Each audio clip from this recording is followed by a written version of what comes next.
Muito bem, meus amigos, nós estamos mais uma vez com o programa Falando Francamente e hoje um convidado especial, Dr. Rafael Meira Luz. Ele é promotor titular da 7ª Promotoria da Infância e da Juventude.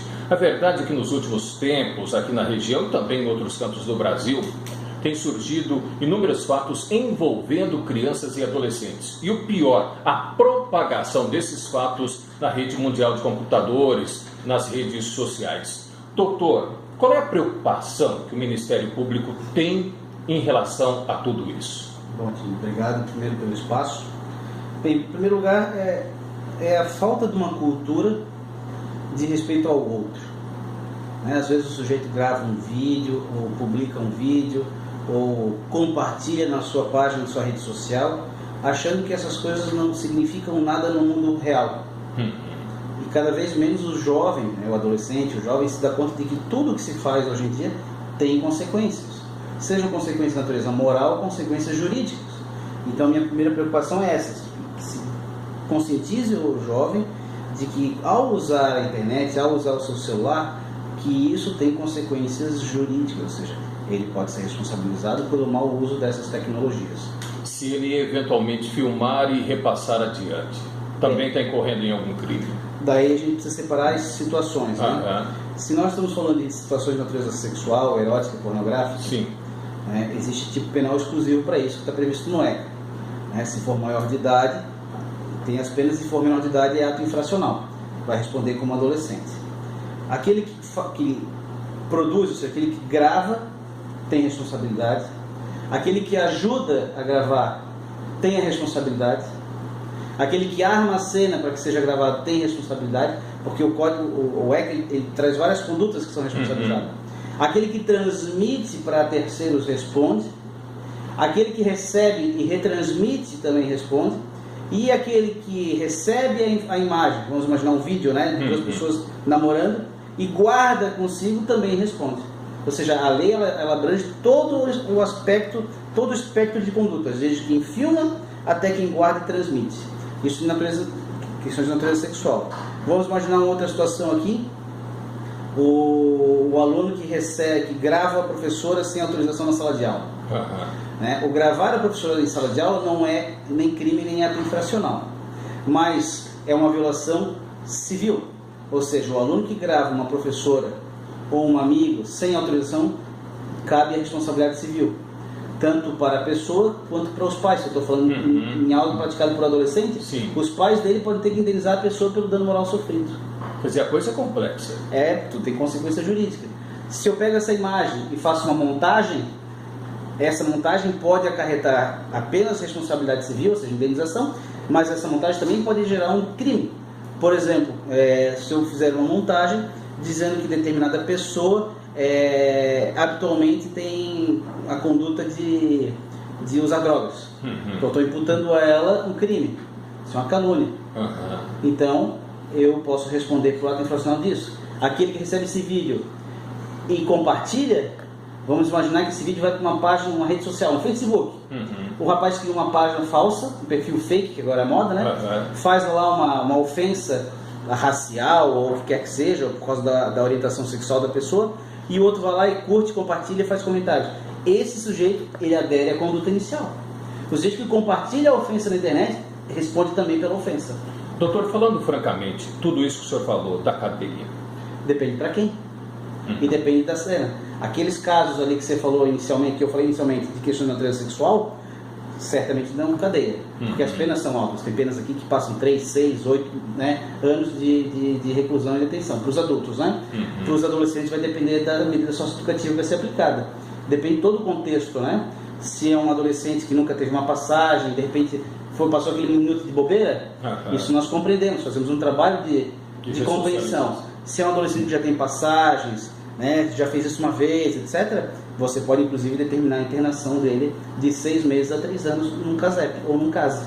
Eu sou um admirador do trabalho do doutor pela forma enérgica com que conduz as coisas aqui. Quer dizer, tem que ser, a lei diz isso e pronto.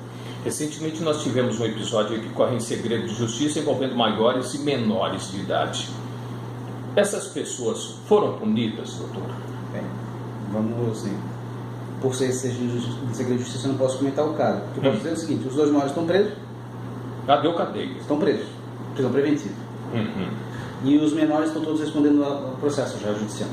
Se o doutor tivesse que aconselhar os pais e os adolescentes, em meio a toda essa modernidade, as coisas que acontecem por aí, essas filmagens, qual é o conselho que o senhor daria? Bem, primeiro, acho que é um conceito que vem desde da Idade Antiga, né, dos filósofos gregos, né? É não fazer para o outro o que não queremos que façam para nós. Isso é um conceito ético básico, né? Ou seja, se você tem esse norte na vida, né, você não gravaria e não exporia na internet algo que você também não gostaria que você fosse a vítima. Primeira questão. Segundo, que as pessoas têm que ser educadas a usar todos os meios. Ou seja, os pais não têm que ensinar os filhos a usar bem a internet. Os pais têm a obrigação de criar os seus filhos como cidadãos éticos. Porque quem é ético fora da internet é ético dentro da internet. Quem não é ético fora da internet não vai ser dentro da internet. Porque a internet é um ambiente que apenas potencializa as nossas eventuais problemas de caráter. Então, se você tem caráter fora da internet, você também vai ter dentro dela. O papel dos pais é esse: educar os seus filhos a ter caráter. E aí, com certeza, essas situações não vão acontecer. Como o senhor lida? Vamos esquecer a figura do promotor, vamos pegar o Rafael Meira Luz.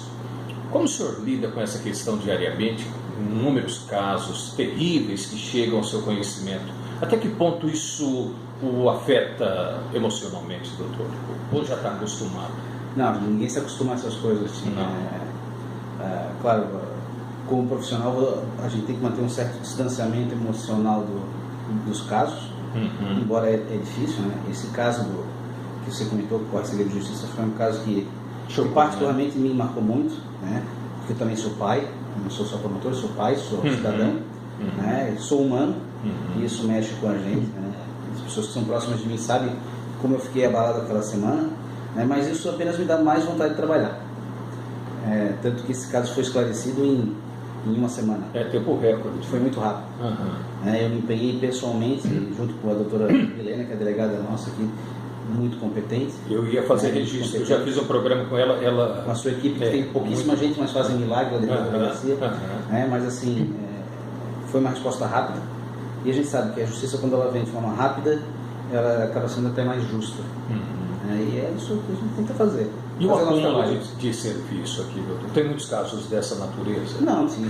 Graças a Deus, casos desse tipo que beiram aí a bizarrice, né? São poucos. Mas claro, tem muitos casos, infelizmente, de violência sexual na nossa comarca. Né? A gente chega a uma cultura de não respeito à sexualidade de crianças e adolescentes. Né? Ainda tem muitos casos de abusos dentro da própria casa. Isso, infelizmente, né?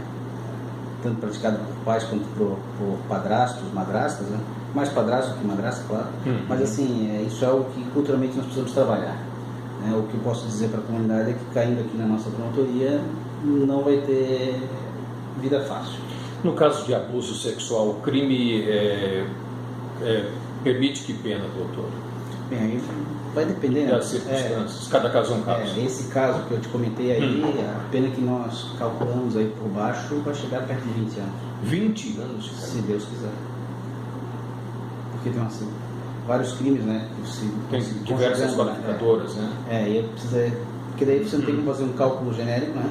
Mas você vai fazendo a somatória das penas e nós calculamos ali uns 20 anos para cada um dos dois adultos. Para pais e para adolescentes, para a gente finalizar, o doutor diria o quê? Cautela e caldo de galinha não fazem mal para ninguém. Faço minhas suas palavras, com certeza. E responsabilidade. Porque todos temos responsabilidades, né? Quando os pais não se interessam pela vida dos filhos, de uma forma ou de outra eles vão acabar participando. Seja na tragédia ou seja na responsabilização. Conversei com o brilhante promotor, Dr. Rafael Meira Luz, responsável pela titular da 7ª Promotoria da Infância e da Juventude em Jaraguá do Sul. Obrigado a você que acompanha sempre, aliás, o acesso ao site é uma coisa fora do comum. Obrigado a você que acompanha o Falando Francamente.